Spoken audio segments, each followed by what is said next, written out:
मम्मा मम्मा, आज पहले मैं पराठा खाऊंगा। नहीं, मैं पहले पराठा खाऊंगा। नहीं मम्मा, आज मैं पहले उठा था, पहले मुझे पराठा मिलेगा। चिड़िया के बच्चे इस तरह आपस में पराठे के लिए झगड़ा कर रहे थे। इतने में चिड़िया उनसे कहती है, बच्चों ऐसे लड़ते नहीं हैं, मैं बना रही हूँ सबके लिए पराठे। और फिर वो चिड़िया अपने तीनों बच्चों को एक एक पराठा दे देती है।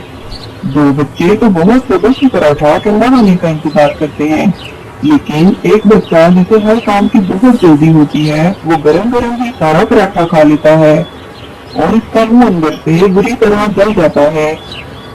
मम्मा मम्मा, मेरा मुंह जल गया, मुझे मुंह में बहुत जलन हो रही है। मम्मा मम्मा, मैं क्या करूँ? और खाओ गरम गरम पराठे, तुम्हें भी तो हर काम में जल्दी होती है, सब्र नाम की तो चीज ही नहीं है तुम्हें। मैंने तुम्हें कितनी बार समझाया है कि खाना ठंडा करके खाया करो, हर काम में जल्दी मत किया करो, लेकिन तुम सुनते ही कहाँ हो। मम्मा मुझे बहुत दर्द हो रहा है, मेरा मुंह बहुत जल रहा है। मम्मा मेरा कुछ करें प्लीज। करना क्या है, चलो मैं तुम्हें तोते अंकल के पास ले जाती हूँ, वो तुम्हें दवा देंगे, फिर ही तुम्हारा दर्द ठीक होगा। बच्चों तुम लोग घर पर ही रहना और घर का ध्यान रखना, मैं बड़े की दवा लेकर आती हूँ। मम्मा तोते अंकल से कहिएगा इसे बड़ा वाला टीका लगाए, फिर ही ये खाना ठंडा करके खाया करेगा। तुम चुप करके बैठो, मुझे इतना दर्द हो रहा है और तुम मेरा मजाक उड़ा रही हो। तुम्हें दर्द हो तो पता चले। और फिर चिड़िया अपने बेटे को तोते के पास ले जाती है। क्या हुआ बहन, कैसे आना हुआ? तोते भैया, मैंने आलू वाले पराठे बनाए थे और मेरे बड़े बेटे ने गरम गरम ही पराठा खा लिया, अब इसके मुंह में बहुत दर्द हो रहा है, इसे या तो कोई दवा दे दे या टीका लगा दे। अच्छा तो ये बात है, अब तो तुम्हें बड़े वाला टीका ही लगाना पड़ेगा।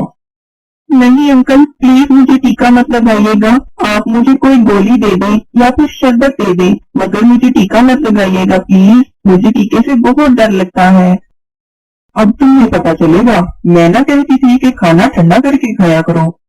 मम्मा प्लीज इस बार मुझे टीके से बचा ले, अगली बार मैं कभी गरम गरम खाना नहीं खाऊंगा, हमेशा खाना ठंडा करके ही खाऊंगा। प्लीज मम्मा मुझे टीके से बचा ले इस बार। पहले तुम्हें वादा करना पड़ेगा कि आइंदा तुम किसी भी काम में जल्दबाजी नहीं करोगे और अपनी मम्मा की बात मानोगे। मैं वादा करता हूँ आइंदा खाना ठंडा करके ही खाऊंगा, बस आप मुझे कोई शरबत वगैरह दे दें जिससे मेरा मुंह ठीक हो जाए, बस मुझे टीका ना लगाएं आप। तोते भैया, इस बार तो बड़े ने पक्का वादा कर लिया है कि वो आइंदा जल्दबाजी नहीं करेगा, अब आप इसे टीका मत लगाएं, कोई शरबत ही दे दे। और फिर तोता इसके मुंह में शरबत वाली दवा के 2 कतरे डालता है, जिससे उसका मुंह ठीक हो जाता है। इस कहानी से हमें ये सबक मिलता है कि जल्दबाजी कभी नहीं करनी चाहिए।